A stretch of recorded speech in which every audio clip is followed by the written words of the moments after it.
दो बातें आज पकड़ लो।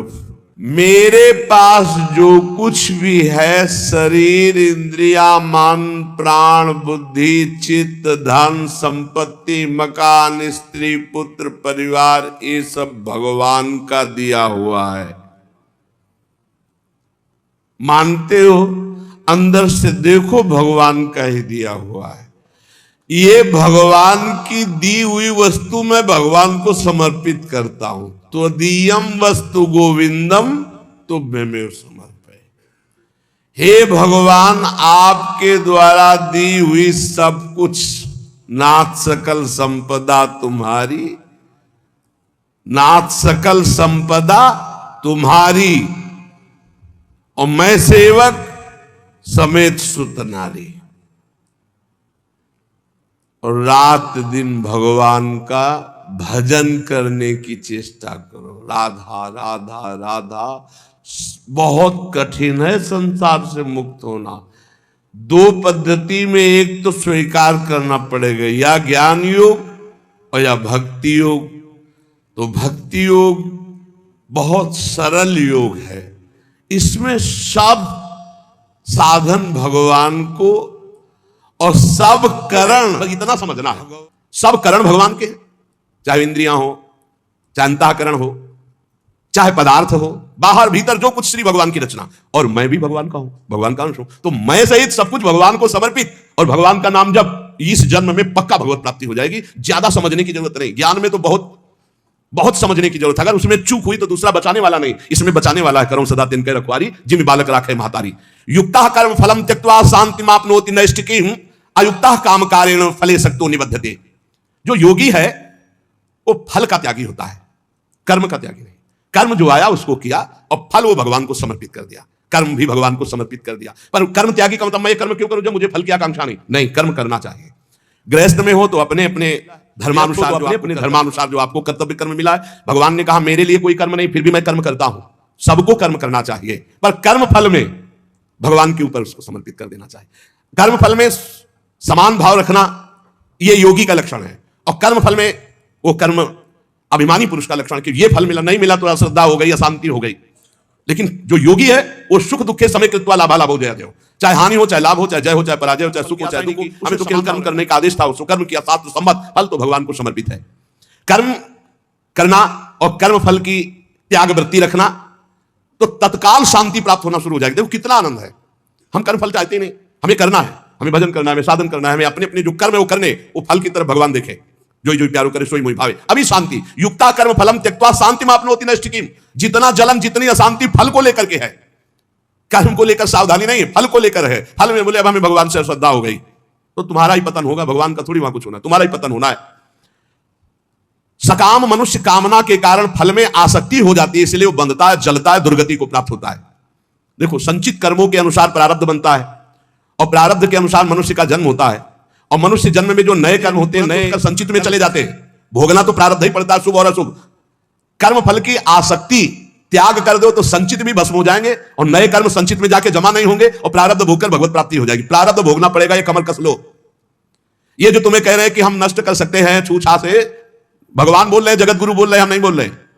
प्रारब्ध भोगना पड़ेगा। अवश्य में भोक्तव्यम कृतम कर्म शुभाशुभम शुभम। भूल भुलैया में मत फंसो। तुक्का जम जाता है कभी कभी। तुम्हारा प्रारब्ध अच्छा आ गया और तुम हमारे पास आए, तुम्हारा काम बन गया, बोले बाबा से काम बन गया। बाबा से काम नहीं बना, तुम्हारा प्रारब्ध काम बना दिया, तुम्हारा पुण्य काम कर गया। जो कर्म फल की आसक्ति का त्याग कर देता है उसके कर्म भस्म हो जाते हैं, भुने हुए चने के समान। फिर बीज नहीं देते, फिर वो बंधन कारक नहीं होते।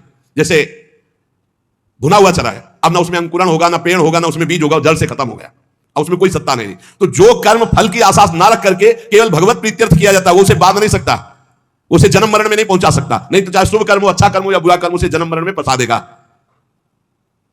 कर्मफल चार प्रकार के होते हैं। एक होता दृष्ट कर्मफल, और एक होता अदृष्ट कर्मफल, और एक होता प्राप्त कर्मफल, और एक होता अप्राप्त कर्मफल। दृष्ट कर्मफल कहते हैं वर्तमान में किए जाने वाले नए कर्मों का फल जो तत्काल प्रत्यक्ष मिलता दिखाई देता है।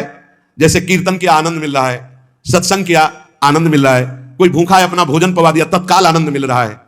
कोई अपने लिए पदार्थ लेने जा रहा है, चलो आज हम भूखे रह जाएंगे, पैसा बीमारी में दे दिया, उसमें लगा, तो जो हृदय शीतल हुआ वो दृष्ट कर्मफल। इतना महान कर्म कि तत्काल आनंद प्रदान करता है। और अदृष्ट कर्मफल वर्तमान में किए जाने वाले नए कर्मों का फल जो अभी तो संचित रूप से संग्रहित होता है, आगे जन्म में मिलेगा जाकर के। जो तीर्थ याटन है, दान है, पुण्य है, बहुत प्रकार के ऐसे कर्म है जो अभी आपको नहीं अनुभव में आ गए, वो आगे आपको प्राप्त होंगे। और प्राप्त कर्म फल जो पूर्व के कर्म फलों का प्रारब्ध बन करके आ गया है, शरीर प्राप्त कर्म फल है। प्रारब्ध जैसा वैसा शरीर, वैसे ही कुल में जन्म, वैसे ही धनवान, संपत्तिवान, अनुकूलता, प्रतिकूलता, ये प्राप्त कर्म फल है। पूर्व में जो कर्म किए उससे जो प्रारब्ध बना है वो पहले से निश्चित हो चुका है। अप्राप्त कर्म फल, प्रारब्ध कर्म के फल रूप में अब जो आगे आने वाला है, ये भविष्य में मिलने वाले सुख दुख है, जो अप्राप्त कर्म फल है। प्राप्त कर्म फल हो चुका, शरीर ऐसे कुल में जन्मा, शरीर ऐसा है, ऐसा ऐसा धन संपत्तिवान माता पिता मिले या निर्धन मिले, या जैसे अनुकूल प्रतिकूल परिस्थिति जो वर्तमान में मुझे मिली, ये प्राप्त कर्म फल। और जो अब आगे आने वाली है अप्राप्त कर्म फल, ये प्रारब्ध बड़ा भयानक है जो आगे आने वाला है। इसे भयानक को बड़ा मृदुल किया जा सकता है भजन के प्रभाव से, नष्ट तो किया जा सकता है पर भगवत प्राप्ति नहीं होगी। फिर पूरा झोंकना पड़ेगा इसी प्रारब्ध मिटाने में भजन को। प्रारब्ध भी हम भोग ले और भगवत भी प्राप्ति हो जाए, तो भजन से प्रारब्ध जो 100% आपको दुख देने वाला है वो 10% आके भुगता के 90% नष्ट हो जाएगा, 10% भोगना पड़ेगा और चला जाए। भजन का बड़ा प्रभाव होता है। 12 वर्ष का गलित कुष्ठ 24 घंटे में भुगता के चला गया। 12 वर्ष कहां और कहां 24 घंटे। भजन से अप्राप्त कर्म फल को, जो आने वाला प्रारब्ध है, उसे रोका जा सकता है, उसे कम किया जा सकता है, उसे मिटाया भी जा सकता है। पर जो भगवत प्राप्ति करना चाहते हो मिटाने में नहीं फंसते, उसे भोग लेते हैं और भगवान की प्राप्ति करते हैं। ये 4 प्रकार के कर्म फलों में दृष्ट और अदृष्ट और जो प्राप्त और अप्राप्त कर्म फल हैं प्रारब्ध के अधीन है। दृष्ट कर्म फल आग्रह नहीं रखना, मिलने पर प्रसन्न या प्रसन्न ना होना। अदृष्ट कर्म फल आशा रखना। प्राप्त कर्म फल में ममता न करना, मिलने पर सुखी दुखी ना होना। अप्राप्त कर्म फल मिट जाए ऐसी आशा न रखना। ये भक्त के हृदय में होता है। चारों प्रकार के कर्म फल भक्त के हृदय में कोई प्रभाव नहीं डाल सकते। जब उपासक ये देख लेता है कि मैं करता नहीं है, वो मुक्त होने लगता है। इतने जादू का तमाशा है, समझ लो। गांठ लगी ही नहीं। गोस्वामी जी कह रहे जड़ चेतन ही ग्रंथि पड़ गई, यद्यपि मृषा छूटत कठिन है ही नहीं बंधन, पर छूटना बड़ा कठिन है। बस इतना समझ लो कि बंधन ही नहीं है पर छूटना बड़ा कठिन है। कर्तापन तुमने स्वीकार किया तो तुम्हारी दुर्गति पक्की है। चाहे शुभ कर्म करो चाहे अशुभ कर्म, शुभ से स्वर्ग आदि लोक, अशुभ से नरक आदि, और दोनों से मृत्यु लोक। आवागमन बंद नहीं होने वाला। क्या करें, तो बड़ी कठिन समस्या है। यही कठिन समस्या है। ज्ञान प्राण ये सब प्रकृति के हैं, ढांचा सहित।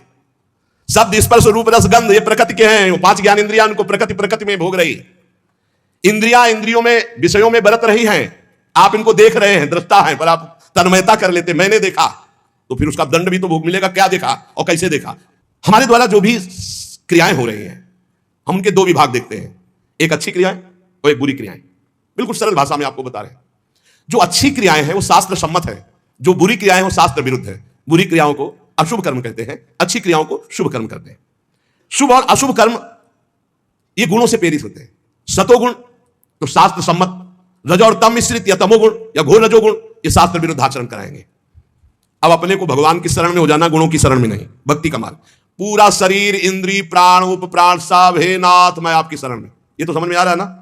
ज्ञान वाला समझ में ना रहा हो तो ये तो समझ में आ रहा है कि पूरा ढांचे सहित, जो इसमें स्थूल हो, सूक्ष्म हो, कारण हो, प्राण हो, उप प्राण हो, इंद्रियां हो, कर्म, जो भी महाराज पूरा सिस्टम आपकी शरण में। समझ में आ गया। ठीक। अब हमको देखना है कि हमारे द्वारा जो अच्छा काम हो रहा है वो भगवान की प्रेरणा से हो रहा है। जीवन मुक्त होना है तो बात इस बिल्कुल सरलता से समझा रहे हैं। और जो बुरा काम हो रहा है वो हमारी वासना से हो रहा है, उसका हम प्रायश्चित करेंगे, भगवान से क्षमा मांगेंगे। बुरा काम हो रहा है तो हमारी वासना से हो रहा है। इसमें क्या होगा कि अगर ये भेद नहीं तुम रखोगे और कह दोगे जब पूरा समर्पण कर दिया तो फिर आपसे बुरे कर्म उत्साहपूर्वक होने लगेंगे, क्योंकि अंदर का सिस्टम अभी समर्पित नहीं हुआ, बाहर से तुमने कह दिया। अब अंदर का सिस्टम जब तक समर्पित नहीं होगा तब तक वो फिसल कर बुरे आचरणों में जाएगा। तो हमको क्या करना है, गुण तुम्हार समुझे निज दोषा और जय सब भांति तुम्हार भरोसा। भरोसा दृढ़ आपका। जब हमसे अच्छे कार्य होंगे तो भगवत प्रेरित हुए, और जब बुरे कार्य हो गए तो हम त्राहिमाम शरणागत रक्षक प्रभु हमसे गलती हो गई, हमको ऐसी सद्बुद्धि दो कि आगे हमसे ना हो, और सारे कर्म भगवान को समर्पित कर दो। तो जो एक दिव्य ज्ञानी की स्थिति होती है, अहंकार रहित महापुरुष की, वही भक्ति की स्थिति होती है। वो भी देह शुद्ध विस्मृत भगवदानंद में डूबता है और वो देह शुद्ध विस्मृत ब्रह्मानंद में डूबता है। पर दोनों को किंचित मात्र करता भाव जब तक रहेगा तब तक वो आवागमन से मुक्त नहीं हो सकता। एक मनुष्य रेलगाड़ी में बैठा है और डिब्बे में दौड़ रहा है, ट्रेन चल रही है। अब अपने को कर्ता मान रहा है कि मैं दौड़ करके अगले स्टेशन में पहुंच जाऊंगा, तो मूर्खता ही है ना, क्योंकि ट्रेन चल रही है। ऐसे ही गुणों का चक्र चल रहा है, सत्वगुण रजोगुण तमोगुण। गुण प्रवाह जीव से जबरदस्ती कार्य करवा रहा है। तमोगुण आया तो निद्रा आलस्य प्रमादोत्थम, जो नहीं करना चाहिए वो सब कर्म करने में जुट जाएगा। प्रमादोत्तम, प्रमाद का मतलब होता है करने योग्य कर्म को ना करना और ना करने योग्य कर्म को करना, इसे प्रमाद स्थिति कहते हैं।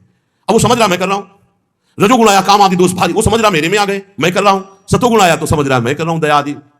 इन गुणों के प्रवाह से बचने के लिए हरिवंश महाप्रभु कह रहे हैं, यही डर ही डर हरिवंश हित जिनो भ्रमय गुण सलील पर जी नामन मंगल लोक तीन सुहरि पद भज न विलंब। निरंतर नाम जप करो, अपने आप को भगवान को समर्पित कर दो, सब कर्म भगवान को समर्पित करो। अच्छे कर्म जब हो तो भगवान को देखो कि भगवत इच्छा से हुआ, और जब गलती हो जाए तो अपनी मान करके प्रभु से प्रार्थना, बहुत जल्दी आवागमन से मुक्त हो जाओगे। ये जो आवागमन का कनेक्शन ना होते हुए भी कनेक्शन है अहंकार का, देहाभिमान का, ये नष्ट हो जाएगा। इस बात को अच्छे से समझ लो। ज्ञान में पहुंचना बहुत कठिन है, जो स्थिति बताई गई, भक्ति में बहुत सरल है, क्योंकि भगवान को समर्पित करना है, इसमें अपने अहम सहित समर्पित कर देना है। सांख्य योगी शरीर इंद्रिय अंतःकरण आदि के साथ अपना कभी संबंध नहीं मानता, और भक्त अपने शरीर इंद्रिय अंतःकरण आदि को भगवान को समर्पित कर देता है। ये बढ़िया, बहुत मीठा सरल मार्ग भक्ति का, और बात वही बननी है। साधक कभी किंचन मात्र, चाहे भक्ति मार्ग का हो चाहे ज्ञान मार्ग का हो, अपने को कर्ता ना माने, नहीं तो भोगना पड़ेगा। मैंने ये किया तो ऐसा थोड़ी कि आपने किया कि मैंने नहीं किया। अंदर से सिस्टम, चित्रगुप्त जी क्या देख रहे हैं, अंदर जहां तुम्हारी सोच है ये भोगा जाए तो बहुत आनंद मिलेगा। तो लिख गया कर्ता ने भोगने की इच्छा की, और ये अब क्रिया बाद में होगी, पहले लिख गया, पूरा चित्रण हो गया, क्रिया तो बाद में होगी, पहले अंदर सोच होती है, उसी सोच को लिखते हैं चित्रगुप्त जी। उसी सोच में भगवान का भजन चल रहा है तो भक्त उसी समय जलन पैदा, अरे कैसी बात आ गई, वहां लिख गया। ये रुचि पूर्वक नहीं, उसकी रुचि नहीं थी, अरुचि पूर्वक, तो उसमें समाधान मिल जाएगा। अंदर की बात लिखी जाती है। साधक कभी किंचन मात्र भी अपने में कर्तापन की मान्यता न करे, जितना अंश रखेगा कर्ता भाव का उतना बना रहेगा। अपने में कर्ता भाव ना रहे, चाहे वो ज्ञान मार्ग का साधक हो चाहे भक्ति मार्ग। भक्ति मार्ग का साधक कैसे बोलता है, श्री जी की इच्छा से आज परिक्रमा हो गई, श्री जी की इच्छा से आज ऐसा दर्शन कर, श्री जी की इच्छा, अपनी इच्छा को, अपने कर्ता भाव को प्रभु के चरणों में मिला देता है।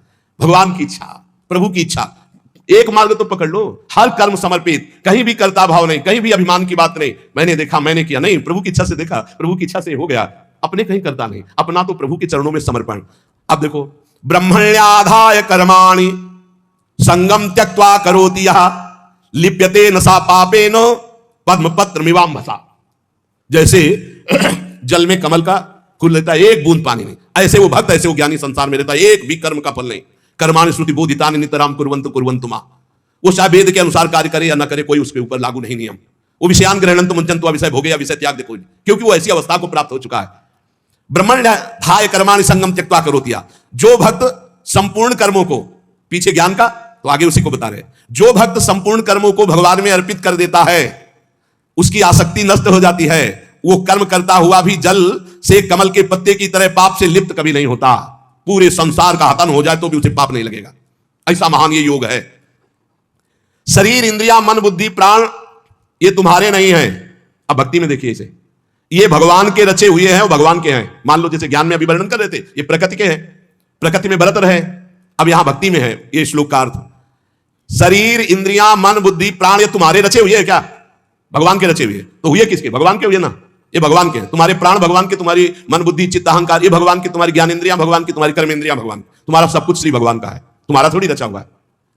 माना ये अपने नहीं है, ये श्री भगवान की रचना है, श्री भगवान के हैं। कौन कौन? शरीर इंद्रियां मन बुद्धि प्राण ये भगवान के रचे हुए हैं।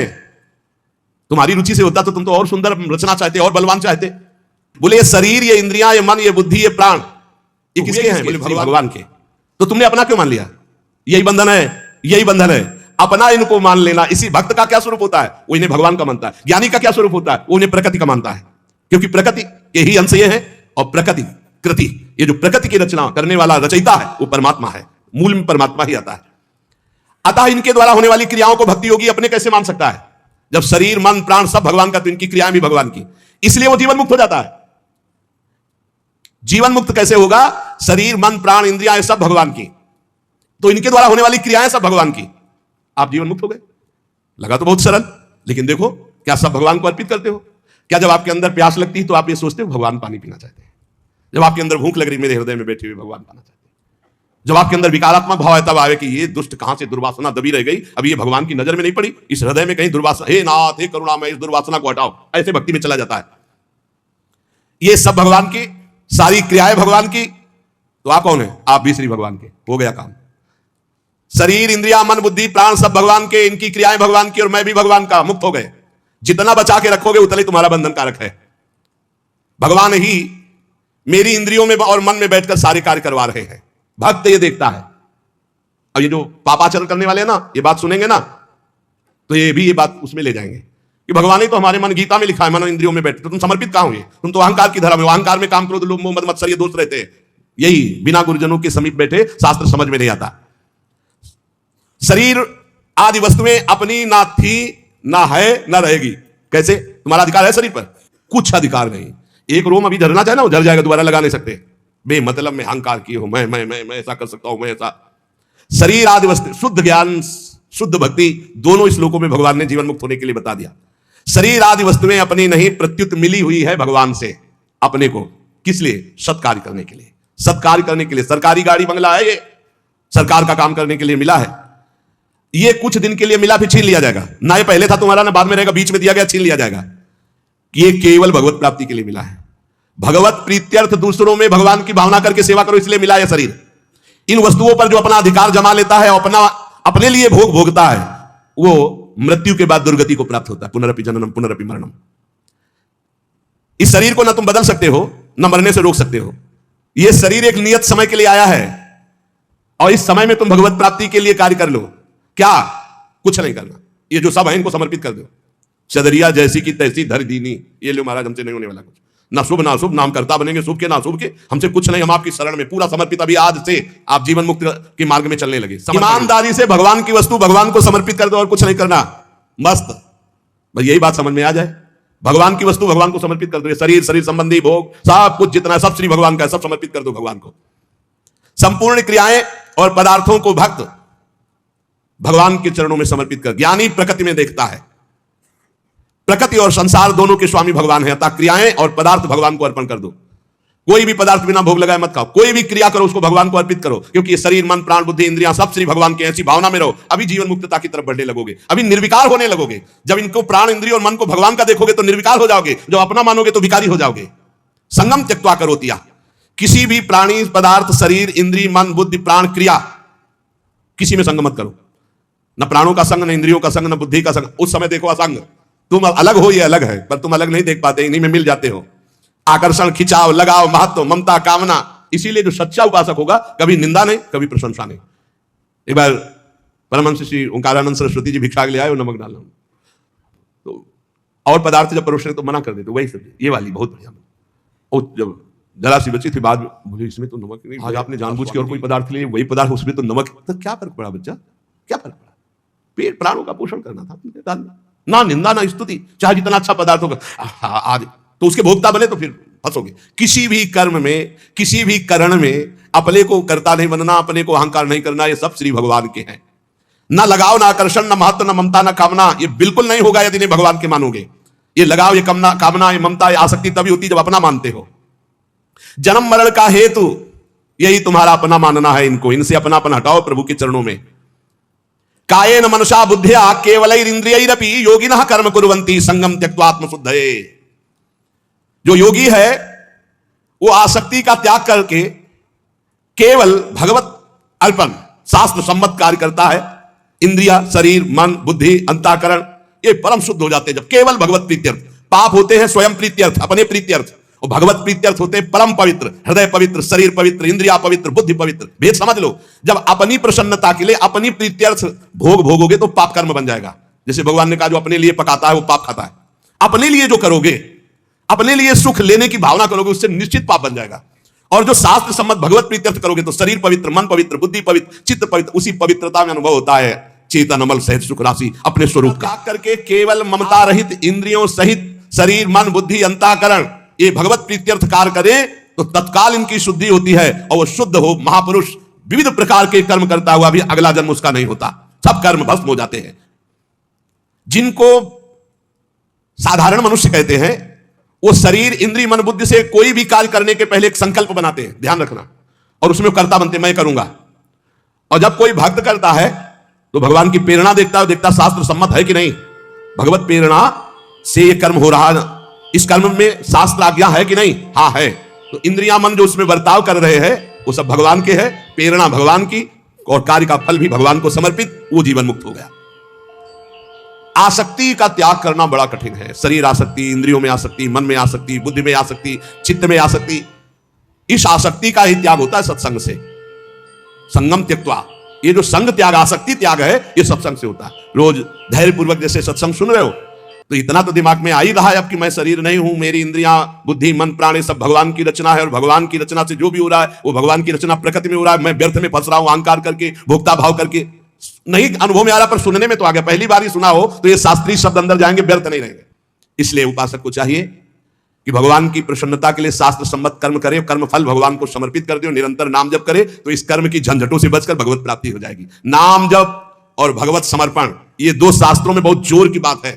जो कुछ मेरे पास है मैं सहित भगवान को समर्पित, नाम जप, सब ठीक हो जाएगा, बुद्धि ठीक हो जाएगी, मन ठीक हो जाएगा, कर्म संस्कार मिट जाएंगे, भगवत प्राप्ति हो जाएगी। नाम संकीर्तनम यस्य सर्व पाप प्रणाशनम। खूब नाम जप करो और अपने आप को भगवान को समर्पित कर दो। शेष भगवान देख लेंगे, संभाल लेंगे।